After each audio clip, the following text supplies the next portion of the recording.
આ મમ્મી કોની સાથે વાત કરે છે? પૂછી લઉં.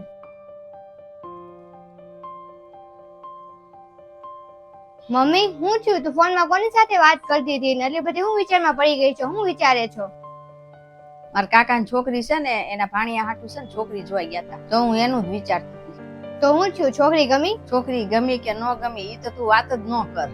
જે છોકરીને જોવા ગયા ને, તો છોકરીએ જે વાત કરી ને, તમે તો બધા વિચારમાં પડી ગયા. છોકરી જે બોલી છે ને, એમાં છે ને પેલી જ નજરમાં આવે એને ઓળખી ગયા. છોકરી એમ કહેતી હતી કે તમારું ઘરે બહુ નાનું છે, તો તમે ઘરે મોટું લેશો ને, અને તમારી ગાડી બહુ જૂની થઈ ગઈ છે, ઈ તમે નવી લેશો ને. પછી કે મારે ફરવા તો જોશે જ તે, અને હું ઓનલાઈન વસ્તુ બધી બહુ મંગાવું છું, એટલે તમારે મને પૈસા તો દેવા જ પડશે.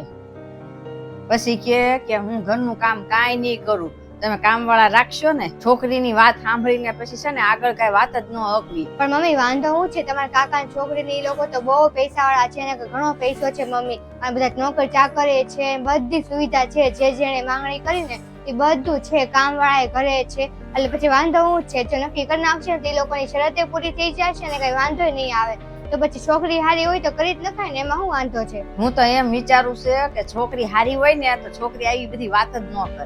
એટલે છે ને આપણે વાત અહીંથી જ પૂરી કરી નાખી. કેમ કે દીકરી આ બધી માંગ કરી છે ને, તો એ આવે ને તો આપણે બધી એની માંગ પૂરી કરી નાખી, બધી એને સુવિધા આપી. મારી બેન ના ઘરે બધું સારું છે, એ સાચી વાત છે, પણ જે આ છોકરીએ બધી માંગ કરી છે ને, એ નહીં સારું. અને છોકરીના ઘરે છે ને કાંઈ સારું નથી.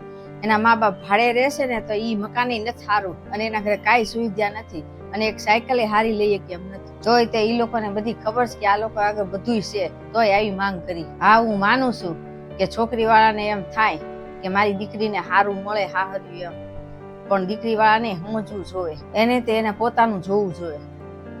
હવે કાલ સવારે એના ભાઈનું વેહવા કરવાનું છે, તો ન્યા કોણ એને દીકરી દેશે? અંધાઈના મા બાપને એવું હોય એની દીકરીને કે સારું મળે અને સુવિધા મળે, પણ કોઈ દિવસ છે ને આવી માંગ ન કરાય. આ વાત છે ને હાવ ખોટી છે. તો પછી આમણે શું કીધું? ના પાડી દીધી? ના જ પાડે ને.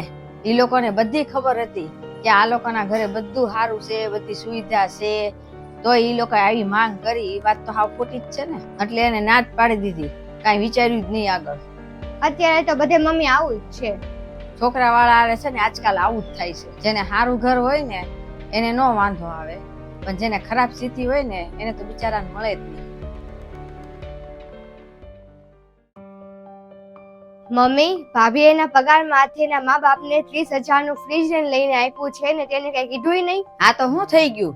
તારી ભાભી નોકરી કરે છે, એના મા બાપ છે, એના મા બાપ ને દે અને લઈ દે, તો એમાં શું વાંધો તારે? મમ્મી, ભાભી ના હવે લગ્ન થઈ ગયા છે ને, લગ્ન થઈ ગયા પછી એના મા બાપ ને 20-30,000 ના ફ્રીજ ને બધી વસ્તુ મોકલે, એવું સારું લાગે? તારી ભાભી નોકરી કરે છે, એના પૈસા છે, એને જ્યાં વાપરે ત્યાં વાપરે. હા, મને ખબર છે કે નોકરી કરે છે, પણ એના લગ્ન થઈ ગયા છે ને, લગ્ન પછીનો એનો પગાર છે ને આપણો ગણાય, એના મા બાપ નો નહીં. કેમ તારો ભાઈ છે એ મારી જરૂરિયાત પૂરી નથી કરતો ને મારું ધ્યાન નથી રાખતો? અરે પણ ભાઈ આ ઘરનો દીકરો છે, તો એ તમારું ધ્યાન રાખે જ તે ને, તમારા બધા ખર્ચા પૂરા કરે જ તે ને મમ્મી. આમ થાય એને તો ભાઈ છે, એને કમાય છે સારું. તો તારી ભાભીને તેના મા બાપે ભણાવી ગણાવી અને એની ઈચ્છા બધી પૂરી નથી કરી? લગ્ન થઈ ગયા તો શું છે?